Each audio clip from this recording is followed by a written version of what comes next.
I'm Glenn from Get Down Dirty Prospecting.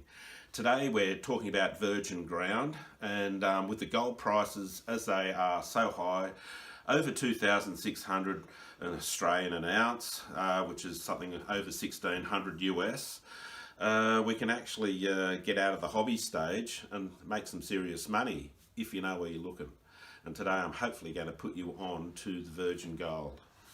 So at the moment you can go in rivers, you can go in creeks, you can do your test pans, and if you get 10 to 15 colours, decent colours, we're not talking about flower gold, decent colours, and you work reasonably hard, you can get 1 to 2 grams a day, and that's dollars these days. With the price so high, that's not a bad little earn.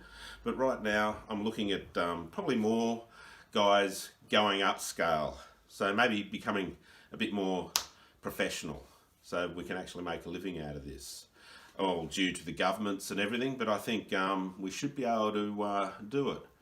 So right now we're going back to, say, the 1850s when it first started, and there were thousands and thousands of diggers in the creeks and rivers, all working quite hard.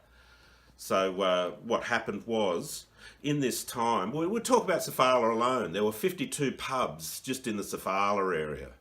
Right, so you can imagine the thousands of men and a few women here and there working these creeks and gullies. So in this time, the infrastructure was starting. Tracks were becoming very visible, carts were going up and down supplying fruit, vegetables, bread, meat, whatever was needed.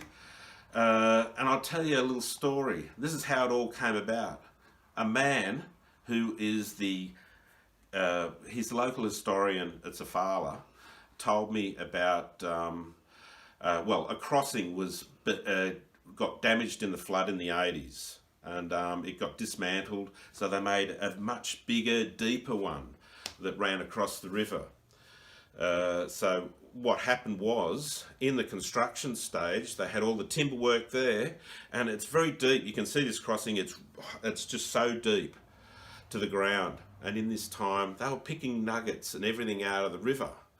And at night, they actually had to get an officer at each end to make sure people weren't coming in at night and wrecking stuff or getting hurt, taking these nuggets. And that's what got me thinking about virgin ground and how much there actually is, because that crossing was always a crossing. A lot of the infrastructure from those days, it's still there today. You may look at tracks and think, all right, you can see the workings on either side, and they're still there today. You can see the mullock heap there, mullock heaps there, but tracks. Doesn't matter where you go, in New South Wales, Queensland, Victoria, or United States, Yukon, Canada, all the tracks are there. You've just got to look for them. Right now there can be a tree growing out of them, but they're there. And I can say, without a doubt, that there's going to be a huge percentage, there's going to be virgin ground underneath these roads. A lot of them are tarmacked. I know the road running up a Turon, Sofala, is tarmac. Obviously you can't dig it, but there's so many tracks and roads that aren't used, are very visible even today, but they are there. And I think now is the time, with a lot of unemployment, that we can get out there and make a good living finding these areas. They're there, you've just got to find them. And virgin ground, a lot of gold. So it's a good start to get into it. Hi, I'm Glenn. I'm on River Road, which is at Nundle, and as you can see, there's the old double yellow lines running through. This was the main road leading to Nundle. The new one is all the way up there. This is just one of the many roads that aren't used anymore.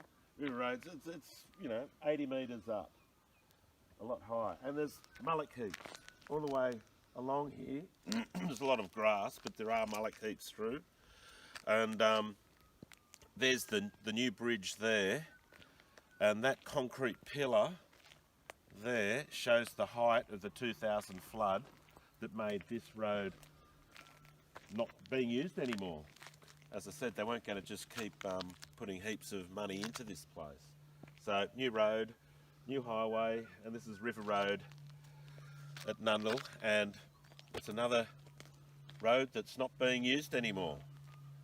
And as I said, when I was young, we used to do specking after rain, and one of the spots was the little track leading down to Lucky Point, and it must have been just a track that hadn't been used, and probably bedrock's pretty close, it's maybe a metre deep or something, and there was a lot of clays. But I used to spec that, get 30 or 40 specs on that. I was with my dad, his eyes weren't as good as mine. I'd be there with a little penknife, and he'd be just picking up the big pieces.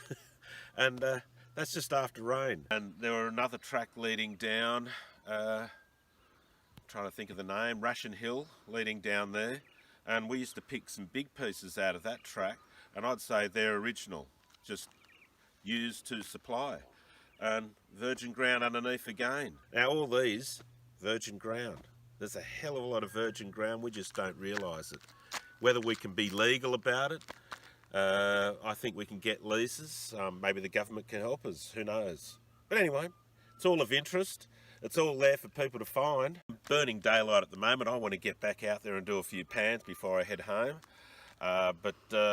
If you like this video, leave a comment, and don't forget to subscribe, most important. And this one, maybe share, because I think everyone should know in Australia and overseas that a lot of these roads are virgin ground. I think it should be put out there. We can certainly help with the COVID-19. A few unemployed prospectors, maybe make a living out of it. So stay legal, everybody, and burning daylight.